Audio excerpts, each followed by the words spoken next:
Welcome, my dear students, to the class of English Standard 6.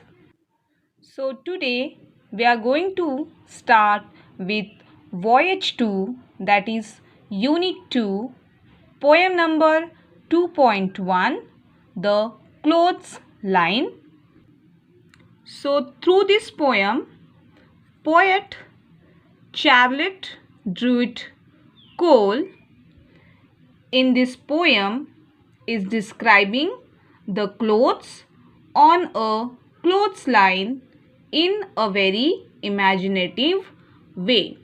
Clothesline means the shop where we get variety of clothes. So my dear students, I will read every stanza one by one and I will give you an explanation on it. Hand in hand, they dance in a row, hither and thither, and to and fro. Flip, flap, flop, and away they go, fluttering creatures as white as snow. So our poet, she says that the clothes, they look like as if they are dancing, keeping hands in hands together, and they are in a row. They also move quickly in different directions. Hither and thither means they are moving, these clothes are moving in different directions, and to and fro means from here and there.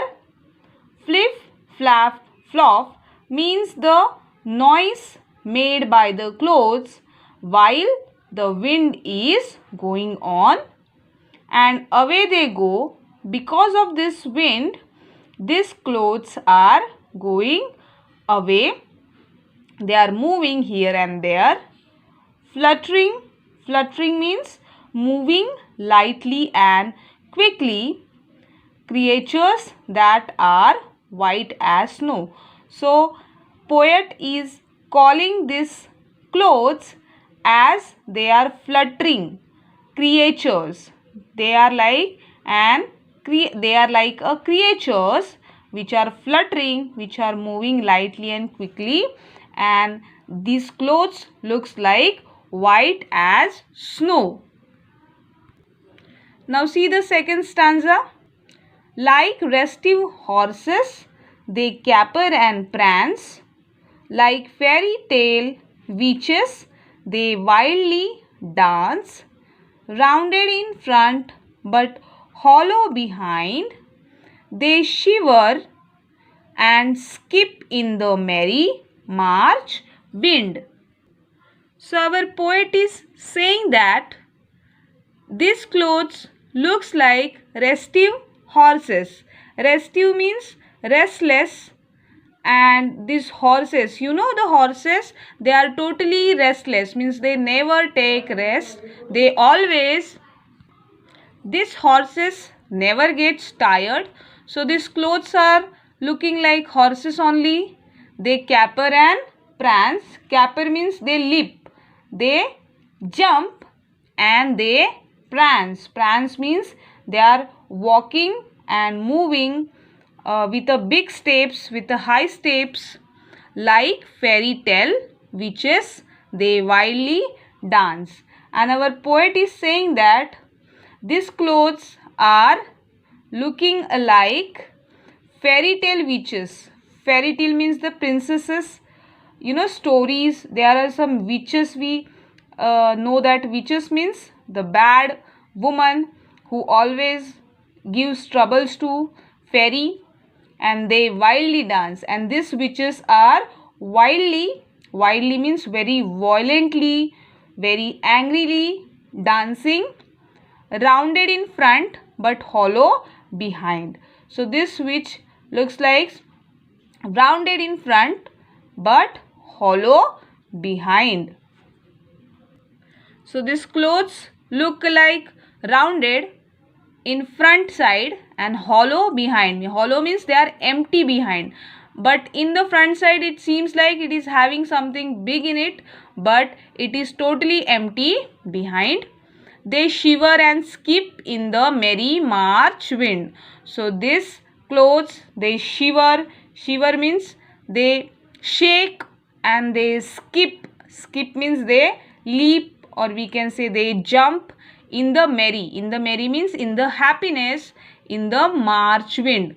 March wind means in this month very big wind is going on, and because of this very big or very very fast winds are coming.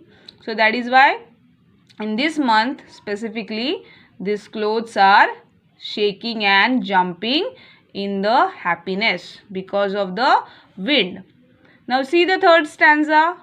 One I saw dancing excitedly, struggling so wildly till she was free, then leaving pegs and clothesline behind her, she flew like a bird, and no one can find her. So our poet says that she saw one of the clothes dancing very excitedly, very happily, struggling wildly. This cloth is struggling so wildly, so violently till she was free, and then leaving pegs. That cloth has got free and it has left pegs. Pegs means a clip which is used to attach wet clothes and clothesline behind her. So this cloth which poet has seen, it has left the clothesline and the pegs behind, and it has gone so far away, she has got free. And this cloth, she flew like a bird. That cloth flew like a bird. It has flied so far and no one can find her. No one couldn't catch her and no one can find her. Now see the fourth stanza. I saw her gleam like a cell in the sun, flipping and flapping and flopping for fun. Nobody knows where she now can be, hid in a ditch or drowned in the sea. So here poet saw this cloth, and this cloth is gleaming.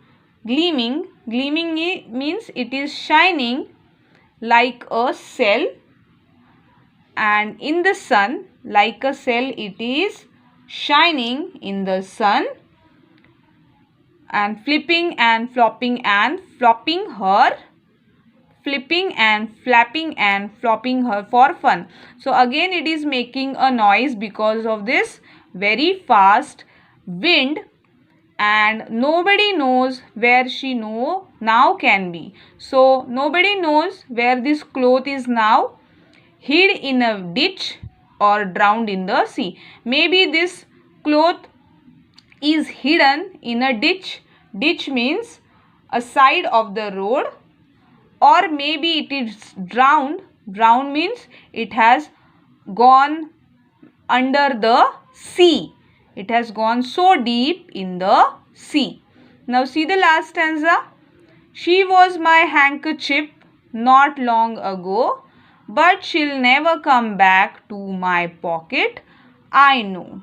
So here poet says that piece of cloth which is gone so long was her handkerchief, but now that handkerchief, that piece of cloth means that she'll never come back to my pocket. So that piece of cloth will not come back to my pocket, I know. So here we ends with our poem. I hope you have understood this poem. Thank you so much, my dear students.